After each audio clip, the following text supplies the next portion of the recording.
Welcome to Life After Business, the podcast, where I bring you all the information you need to exit your company and explore what life can be like on the other side. This is Ryan Tansom, your host, and I hope you enjoy this episode.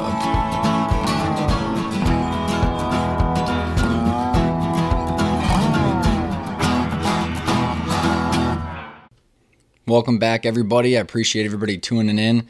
Today's guest is Paul Harry, and Paul's got a great story for us through a family business that he ran with his dad and a couple siblings, and then his eventual exit out of it, and a lot of the different golden nuggets that he learned throughout the process. He's got a very strong opinion and view on how culture and management affects the overall company and the operations. And I think it's a great listen for everybody because, you know, as business owners, as you're trying to pull out of your business, and what kind of reliance do you have on your employees, and what kind of culture do you want, all stems from you, whether you're consciously looking at it or not consciously looking at it. So without further ado, enjoy the interview with Paul Harry. Morning, Paul. How you doing today? I'm doing great, Ryan. How are you doing? Good. Thanks for joining us on the Life After Business podcast. My pleasure. Happy to be here. So why don't you just give our listeners a little bit of a rundown? You've got quite the colorful past, and you started a business with your dad, which is kind of your entrepreneurial upbringing. So why don't you give us a little bit of a rundown of the story there? So actually, my dad bought the business when I was in high school, and then when I went to college, it was a small company. It was about 10 employees. In the printing business. Actually, in those days, it was an engraving company. Before still letterpress engraving was around. Offset was just kind of coming into vogue. So this was the mid 70s, and in Duluth. And he, after a couple years of college, and I was majoring in beer and foosball, he said, you know, I've got an opening for an apprenticeship. Do you want to come to work at the company? And I said, sure. So I worked there for about a year and a half in my apprenticeship and learned all the different things that we were working in there as an apprentice cameraman and then image assembler. And after about a year and a half, he had 2 heart attacks. And so I was running the company at 21 years old, 22. And I remember coming in that next morning after being up all night with him in the hospital and not knowing if he was going to make it or not. And coming in and telling the guys, who were all way older than me, I mean, they were in their 40s. They were old guys. I mean, I thought back then. And they were in their 40s and 50s. And I remember coming in and telling them that I was in charge and that they were the bill was in the hospital. So long story short, he got out 6 months later. Back in those days when you had heart attacks, you really took a long time to recover as compared to today. And he and I became business partners, and we were lucky enough to grow the business from, you know, under $1 million in sales to over $5 million in sales, and from 10 people to 50 people, and bought a new building, and just really enjoyed working with each other. He was more the engineering type, and I was more the sales type, so it was a good fit. And even though we had our issues here and there, but we did work well together. So that's a really crazy story. So I mean, most of the people that I work with, or the stories that we've heard, you know, it takes a long time for the son to be kind of begging their dad to, you know, either relinquish some control, or there's that kind of balance that they're working on over a long period of time. Describe the conversations that you and your dad had. I mean, obviously you've got the emotions of the heart attack and all the things that he's got going on, but what were the conversations like between you two as that was happening and you were going to have to go back to the employees? You know, I think a lot of it was around, I mean, he was really a German from central Wisconsin, and a strong work ethic. So the biggest thing to him was that you worked hard, and he treated me, being his son, he treated me worse than anybody else. I mean, I had to do all the dirty work. If there was stuff that, you know, we were in an old building downtown Duluth on the second floor, and if there was something that was delivered down on Superior Street, I had to go get it and bring it up. And sometimes they were zinc boxes of zinc, and they were probably 350 pounds, and I'd have to bump them up the stairs 2 flights with a two-wheeler. And I mean, it was that kind of stuff that he made sure that nobody could say, I was the boss's kid. And and then it turns out that, I mean, I love business. I mean, I really did, and I took a shining to the clients, and that part of it, and the relationship building with clients, which is, one of the key skills that I learned from him, and being in that situation. And we had lots of conversations. I mean, there was no doubt in the early years that he was in charge, and he let me know that here and there, but not really in a punitive way, or a condescending way. Just in I'm your dad. But at work I called him Bill, and at home I called him Dad, or off of work I should say. So Was there any major challenges that you had when he came back after the leave of absence? No, not at all. I mean, That's the great. major challenges really started coming in when he and more my mother than him, but I had a younger brother that was 5 years younger than me that went to college. I went back to college at night, but my brother finished college, and then started in the business in I want to say the mid 1980s. And by that time, I was running the company. My dad was, not him. He would come in every day, and he had an office, but he really didn't understand the technology because it had changed so much. And I had grown the company from 10 people to probably 30 people around that time. We built a new building. It was a more professional company than this little trade shop, if you will, that he had started and run. So he and I were partners, but I was more the general manager and running the company by that time. And 1985, I was 30, and my brother started, and they made him an owner. Just out of the blue, all of a sudden, I've got a partner, and they made him a vice president. And so I think part of it was, this is just my guessing more than anything else, but that my mother more pushed my dad to say, as long as Paul is in there, Billy's going to be in there too. So, So it sounds like it's an interesting. Sorry to interrupt, but it's an interesting little 2 cents, because you've got your dad and you that had obviously very open and direct conversations, and then you've got your brother that just kind of jumps in.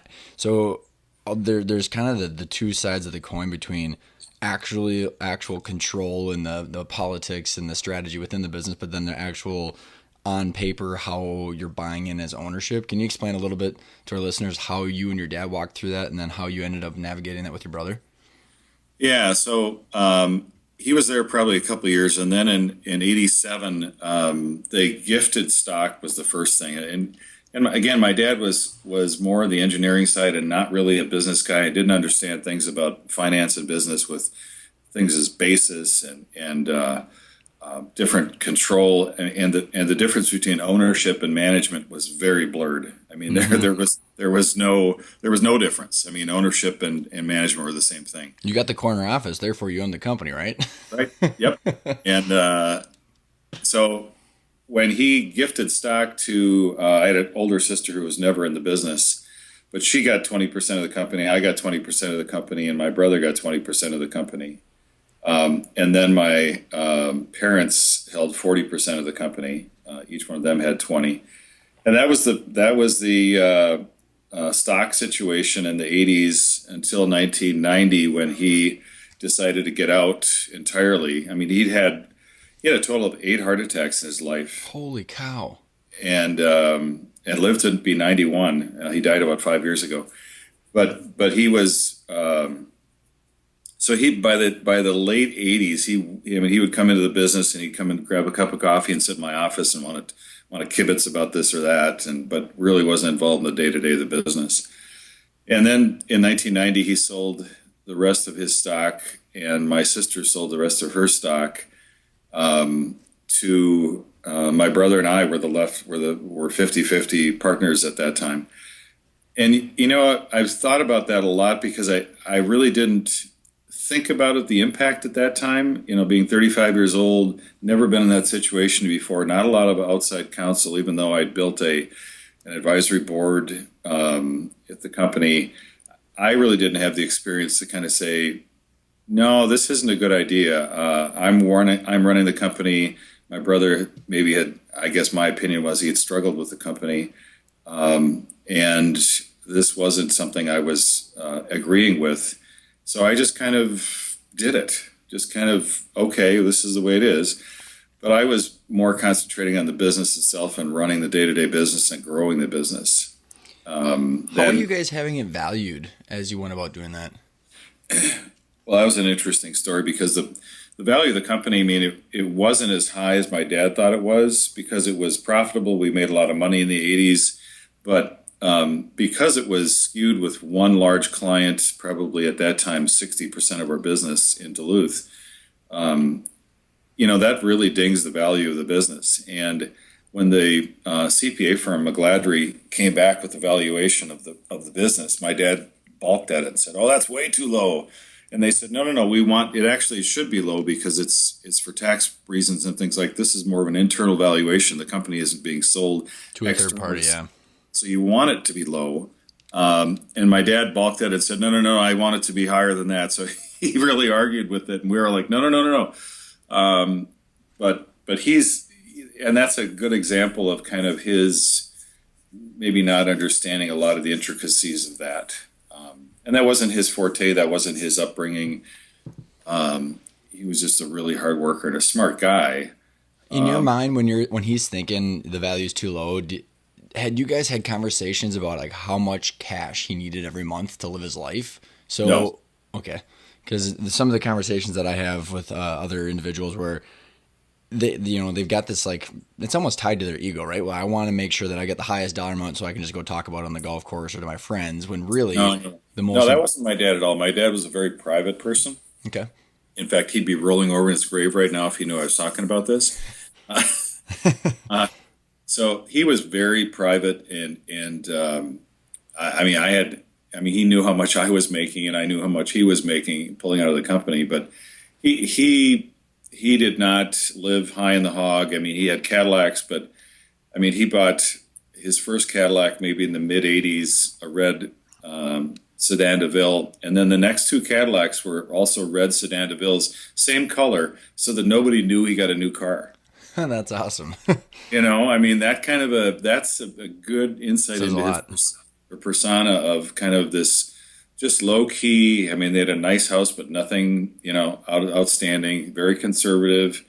In the 80s, he started taking a month or two off in the winter and going to Arizona with my mother, with some other couples, and they did that, for the next 15 years. But So when he's looking at the value that McGladrey presented to him, you guys were using that as a benchmark for your sister and your parents to be selling the stock or the company back to you and your brother? yep. Got it. And then, so as you're having conversations with your brother, actually, let me go back for a second because I remember when you and I had breakfast, you had mentioned some conversation that you had with your dad at some point that I specifically had with my dad multiple times. And I don't know if you want to elaborate kind of how you went about that conversation about you going Sure. into the direction of presidency. Yeah.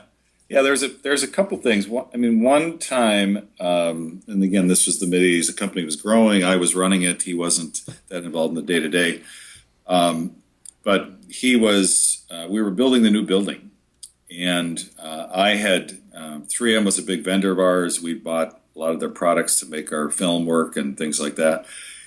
And they had a free service that their 3M engineers would come in and they'd look at your shell of a building and they'd lay out the design of the workflow. And I'm like, wow, that's a really cool idea because I don't really know what we're doing. So I had them come in and take the blueprints and lay out the design of it was about 20,000 square feet. And shipping, receiving, and the office and everything else like that. So, and they had suggested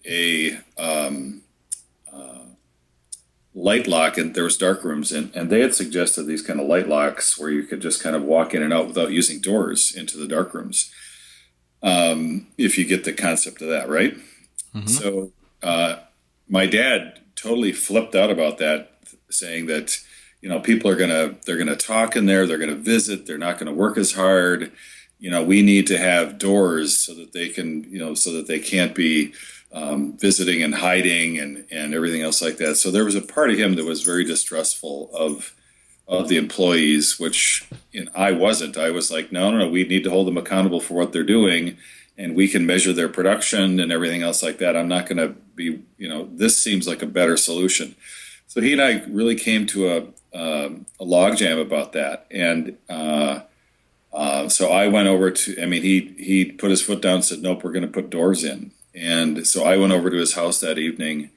I still remember this very, very well. And I walked in and I said, "I can't do this. I quit." And before I hit the back door, he said, "Stop. I can't do this without you." And that really was another changing point in the relationship. That it was just a leverage point. I mean, it was just me standing up for myself at age 30 and saying, I need to have more input if I'm going to be working this hard and running this company. I need to have, you can't win all the time. So, yeah, that was a big one. Did you have a sense of kind of, because so my dad and I had multiple conversations like that. Probably I'd say two or three, and one that was very similar to that one, where afterwards everything was different, but just very like all the stuff was off the table, which allows you to focus on the business instead. Yeah, I think so. I mean, I don't think we ever talked about that again. And another time at a board meeting, an advisory board meeting, and this was probably in the late 80s, or I don't know what year it was, but it was in the new building, so 86, 87. And he was still the chairman of the board, and he still owned the majority of the company. And he said, and the current slate of officers are going to be the current slate in the next year going forward. And I just dropped my jaw. I'm like, wait a minute, you're still the president of the company and I'm the vice president, but I'm running it all the time, and you have nothing to do with it. and I realized then that I misspoke in front of other people. And there's that private side of him that had I come to him privately and said, "Dad, I think I should be president," blah, blah, blah. But I put him on the spot in front of other people, which was a bad choice on my part, just immature. Yeah, it takes some learning like that, doesn't it? I can does. relate. So, was there any issues with your brother, as you got 50-50 ownership with your brother, as you're, sounds like, actively managing the whole company? Yeah. I mean, there was huge issues. I mean, there was, yeah, there was a lot of issues with his performance. I mean, his role. I mean, he would jump back and forth between customer service, and then he would go back into production. Then he came to me and said, "I want to work on second shift. I don't want to get up in the morning." And so I was having to create positions for him around the company. And he was very much a malcontent and spoke poorly of me and the overall culture. And he was just a very angry guy. And it eventually it came to a head, and that's where so in 1990 we were partners. In 1992 it came to a point where he got bought out and left the company. So that kind of leads into one of the questions I got for you. Was there a triggering point? Is it associated with your brother, or was this kind of a step in the direction of you selling the company? But kind of walk us through that whole process. Well, I think that there's a couple of reasons. One of them is that I could see the technology changing rapidly in the 90s, and that the pre-press world was no longer going to exist, and it doesn't. It went away from, probably it ceased to exist in sometime in the early 2000s with digital everything. But back in the 80s, there was probably 50 pre-press companies in Minneapolis and one big one in Duluth. And so that's a lot of companies. And people made a lot of money in the 80s on these companies. But I could see that it was going away. So that was one of the concerns, the external concerns. The other one is I was just fatigued with the family. I mean, the family business, the fighting with my brother, by the same token, I had a company that from 1990 to 92, the external prices of our products, because of the technology and because of there was an oversupply of companies, of competitors, our prices started dropping. So one of our color separations, as we call them, was in 1990, 1989, it was probably $105 for a small color separation, and all of a sudden it was $75, and then it was $65, and pretty soon the commodity pricing just started kicking in. Everybody was just diving for pricing, and so this was happening at the same time as that my brother was saying, you're doing a terrible job running this company. I should be running the company. I mean, it was just, yeah, it was really a ugly time and fatigued at that time. But by the time he got out, so part of, I guess, the answer to your question is that before 1990, my dad kind of buffered the situation with my brother and I, even though my brother was involved for 5 years there Mm-hmm. before my dad left. But then once he left, then it was, it was mano a mano. I mean, we were just at each other. So what it sounds like is, did you buy him out prior to selling the whole company, or Yes, yes. and did you do that through like an earnout, or did you go get financing from a bank, or how No, about you would? we had cash, so Okay. we just paid him out. Okay. And then so from the point that you bought out your brother and the point that you sold the whole business, what was the time frame and some of the steps that you went through? 2 years. It was 2 years later, so that was 92 that he left, and then 94 I sold the company. So I really started trying to sell the company in my own mind probably in late 92, and said, okay, I'm gonna just sell this thing. I can see that the pricing is going down, the profitability is hurting. I had started a Twin Cities sales office in 1990, which was, in retrospect, bad timing, but you don't know what you don't know. And so I closed that down in 92. My brother left in 92, and I was pretty beat up. I mean, I was feeling, betrayed by my family. I was feeling, the company wasn't as successful as it was in the 90s. And so I started just visiting with the likely suspects in the Twin Cities market, and I sold the company myself just through my relationships to a printing company that had no pre-press department at all. And I was going and to they ask, so how did you determine what the likely suspects were? Oh, I knew the industry. I mean, I knew the printing industry well, and I knew the best fit was going to be a printing company that didn't have a pre-press department that was really good, and I found one, and PGI was a really good fit. They're about a $35 million company. They had no pre-press at all, and so I negotiated the price with the owner of PGI, and it worked out. So when you did you have a price in mind when you started that likely suspect search? I probably did. I don't remember. I really don't remember that I did have a price in mind. I think I had kind of a structure in mind as far as that I wanted a job for a couple of years under contract. That I wanted to get some cash out of the business. And I still had a note to my sister and brother and dad and mom that I was paying off. So I probably did. I don't remember right now what it was. So when did you go to another CPA firm to get it valued again, or did you just? No, I just did it myself. I don't remember getting another CPA firm involved. I remember I had to get a lawyer involved because we were a union shop in Duluth, and PGI was a non-union shop, and they did not want the union at all. So I had to get Briggs and Morgan involved, and then I decertified when I shut down ColorWorks. Then I basically disassembled the company or made it go away, and then sold the assets. So it was an asset sale then? Right. Okay, interesting. So how long did you stay on with them after you sold? It was probably, I think I had a 2-year contract, but it was probably a little over a year and a half. I was bored out of my mind. I mean, and they were in some ways they were a much bigger company than we were, but they did not have the same.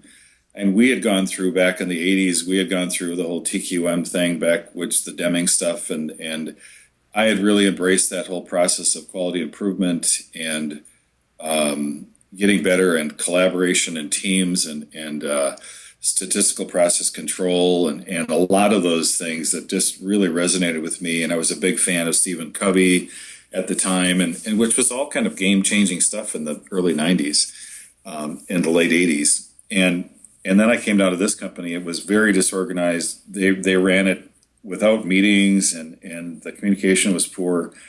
And I always felt that I could do a better job than they could do. And that's why you become an entrepreneur, right? Because you think you can do something better than somebody else. I was going to say, did you find it difficult being an employee? You know, yes and no. I mean, I think early on in my career, I was an employee with my dad. And so, no, I didn't have any disrespect problems or anything like that, but I just was bored. I was just not challenged. Plus, they had me in a sales role, not even in a management role, which that was really boring. So one of the things I've thought in my life is that, and maybe other people feel the same way, is that once you understand how to do something, whether it's customer service or building a sales department or building a customer service department or going through a TQM process or whatever it is, once you kind of have that down, it's like you should push yourself to the next thing you don't know. And not do something that you're comfortable with, or that there should be a stretch in it, and something that you don't know how to do. So what was that the next stretch for you then? I was to leave, and so I left there and started a company with a neighbor of mine in Plymouth that was had a company that was in the employee benefits HR space, which I knew nothing about and which was intriguing. And so I started that company, was an owner there, and did that for about 3 years, but quickly realized that I didn't enjoy that industry as well, because that's a much more rule based. It's not manufacturing. It's just it's more like accounting. It's finance structured, and I hated it. I really didn't like it at all. So how long were you in that business then? I was a partner there for about 3 years, and then got recruited and just couldn't take it anymore. Part of it was me and my partner just not maybe being, muy simpatico. But then I got recruited away to run another employee benefit company, and the guy was looking to sell his company. So I went there just with the intention of helping him kind of normalize it and stabilize it and then sell it, and was successful there. Same industry, and then got recruited into another employee benefits, HR, property and casualty insurance company. And again, these are smaller companies. These are probably 20 employee companies, and helped run that for about a year. And then went, geez, what am I doing in this industry? I don't like this industry at all. And so then I left that and started my own consulting firm called Integral Advisors with a couple of partners, and did that through a lot of the early 2000s, mid 2000s. So your journey is interesting to me, because my guess is you're not needing the money. What was the top criteria as you're looking for the next thing to do? Was it an intellectual challenge? Was it trying to get yourself to the next level in some fashion? What's the fire behind it? Yeah, that's an interesting question. I think in retrospect, I don't know if I had one. I really don't. I don't really know if I had a motive or a plan, or I mean, it had to be interesting to me. It had to be challenging. It had to have something to do with sales or business development, and growing companies. But yeah, I don't think I had an overarching, I want to do something in this industry. I want to do something I want to run another company, or I want to make X amount of money, or, then at the same time, I was when I was in Outsource One, I was going through a marriage counseling, and then eventually got divorced in 2000. So at the same day that I went down and resigned my position at Outsource One, I went home and got divorced the same day. Geez, so you're trying to change it all at once, huh? Rip the Band-Aid off. So I'm assuming the band-aid, the wound's healed. Where are you spending your time, and what are you doing these days? So about 4 years ago, I started Next Stage Growth with three other friends of mine, business guys, and just having a blast running companies, adding value to companies, looking for companies more that I'm interested in what they do versus there's an opportunity there, they're interested in me, and I'll just go take it. I think that's more of what it was back in the late 90s, early 2000s, was if somebody was interested in me, I was definitely interested in them. And somehow that changed in the last several years, that I've realized that no, this is really about what I want to do and what I am interested in and who I want to work with. And I think my choices of partners and my choices of people that I associated with, even from networking, weren't as altruistic and maybe a bit on the hard ass side as compared to the people that I associate with now. So you've got a lot of experience and exposure to different companies, different industries, and a lot of the acquisition world. What are some of the things that you can, maybe one or two tidbits you can leave our listeners, that when you're the major successes or the things that people were doing right, that was probably the biggest impact to the transaction and moving on afterwards? I think the biggest thing, if and I've been in a lot of companies. I just did a turnaround to a company here in 2014, and just left it at the other end of 2015, and created a lot of value for the owners. And the biggest mistake or the biggest issue that I saw in the company before I got there, and that I see in a lot of other companies, is the lack of team. And people think that they have a team, but they really don't. They really don't have an organization that is operating as I've got your back. And there's issues in a company. There's definitely issues in every company, but how they solve them and how they come together as a management team and work together and do that, when it works, it's magical. And when it doesn't work, it becomes sarcastic. It becomes there's side conversations. There's backstabbing. There's poor communications. There's alignment that's all over the map. So the biggest suggestion, or the biggest thing I've learned, takeaway from all this work, is that collaboration and true team is you can do anything. I mean, you really can reorient companies. You can change people's lives. You can change the direction of companies. And that's, to me, what leadership does, is it knows how to build teams, and when they've got a team that's functioning. So if you're one of our listeners and they've got maybe a slight issue with this and they're aware of it, where would you point them? What would be one of the first couple of things that they should do? One of the first things, I think, and I'm a big fan of books, and I read a lot of different business books, and some of them are great and some of them aren't so great. But I think the books on servant leadership are good. There's a book called The Servant, which is good. There's another book by Patrick Lencioni called The Advantage. And The Advantage, to me, is kind of a culmination of all of Covey's work, and it's all of Lencioni's other work. And to me, it takes part of Drucker as well, and a lot of the management gurus, and puts it in one book that, to me, talks about the advantage. And the advantage is that if you have the right culture and if you have the right team, you can do anything. And I firmly believe that. And I think that people that don't have that team, if they're struggling with that, the first person they need to look at is themselves and their leadership. And it talks about being humble, and it talks about being self-effacing, and it talks about not coming off as autocratic and because I said so. Yes, when you're the CEO of the company or the owner of the company, you do have to make tough decisions, and sometimes they're not popular. But that's not the same as when you're working through issues in the company and you're looking for input and the value of the entire team. You're That's really it. tapping into everybody's Yep. hidden skills. It sounds like even when you were discussing your 3M blueprint layout with your dad at age 30, you've had the right idea. It's just over your experience and exposure, you've really formalized it, because I would agree very wholeheartedly. Yep. Yep. Where can our listeners get a hold of you today? Paul.harry at nextstagegrowth.com.